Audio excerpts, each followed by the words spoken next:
সরকার শুধু বাজেট ঘোষণা করার পরে জিনিসের দাম বেড়েছে ব্যাপারটা এমন নয়। সরকার ক্ষমতা গ্রহণ করার পরেই বাজেট ঘোষণার আগে থেকেই জিনিসপত্রের দাম বাড়ানোর যে মেকানিজম সেটা শুরু করেই বাজেট ঘোষণায় বসেছে মাননীয় স্পিকার। আমরা আমাদের মূল্যস্ফীতি মুদ্রাস্ফীতির যদি দিকে তাকাই, এটা 2 অঙ্কের ঘরে আছে, 10% কাছাকাছি।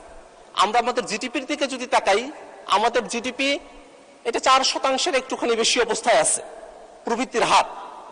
এমন একটা অবস্থায় আমরা এসে আমাদের এই বাজেটটা ঘোষণা করছি, যে সময়টাতে আমরা বলছি যে বাজেটটা ঘোষণা হওয়ার পরে জিনিসপত্রের দাম বাড়ে নাই, যেটা সরকারি দলের দাবি।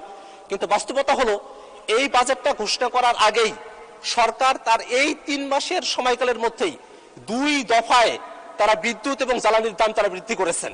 এবং যখন বিদ্যুৎ এবং জ্বালানির দাম বৃদ্ধি করা হয়, পাশাপাশি এই জিনিসটা পরিবহন সেক্টরে যেমন প্রভাব ফেলে, তেমনি করে উৎপাদনের ব্যয় বৃদ্ধি করে সমস্ত জিনিসপত্র দিতে দামগুলো বৃদ্ধি হয়ে যায় মাননীয় স্পিকার। অর্থাৎ সরকার শুধু বাজেট ঘোষণা করার পরে জিনিসের দাম বেড়েছে ব্যাপারটা এমন নয়। সরকার ক্ষমতা গ্রহণ করার পরেই বাজেট ঘোষণার আগে থেকেই জিনিসপত্রের দাম বাড়ানোর যে মেকানিজম সেটা শুরু করেই বাজেট ঘোষণায় বসেছে মাননীয় স্পিকার।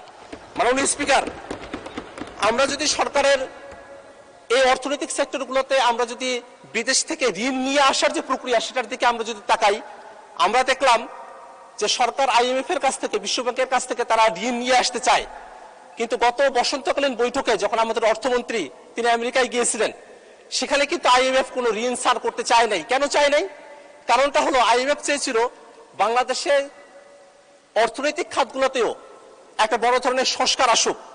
কিন্তু আমরা খেয়াল করে দেখলাম কি, অর্থনৈতিক খাতগুলোতে কোনো ধরনের সংস্কার, সেটা তো অন্য কোনো বিষয়ে তো সংস্কার হচ্ছে না, অর্থনৈতিক বিষয়গুলোতে কোনো ধরনের সংস্কারের ব্যাপারে বিএনপি সরকারের তরফ থেকে কোনো ইতিবাচক সাড়া ছিল না।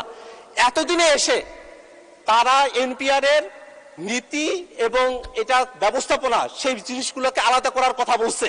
কিন্তু এই বিষয়টা কিন্তু অন্তর্বর্তীকালীন সরকারের সময়টাতে একটা অধ্যাদেশ তখন পাশ করা হয়েছিল, সেই অধ্যাদেশ এই সংসদে প্রেজেন্ট করা হয়েছিল, কিন্তু সরকার ক্ষমতা গ্রহণের পরে সেই অধ্যাদেশটাকে কিন্তু ল্যাপস করে দিয়েছে, সেই অধ্যাদেশটাকে কার্যকর করতে দেয় নাই। যদি সরকার সেই সময়টাতেই যদি সংস্কারের বিষয়গুলোকে মেনে নিত, যদি আর্থিক ব্যবস্থাপনার সংস্কারগুলো হয়ে যেত, সেক্ষেত্রে হয়তো বিদেশে যে ঋণের ক্ষেত্রে গিয়ে আমাদের অর্থমন্ত্রীকে খালি হাতে ফিরে আসতে হলো, সেই রকম ধরনের পরিস্থিতিতে আমাদেরকে নাও পড়তে হতো মাননীয় স্পিকার।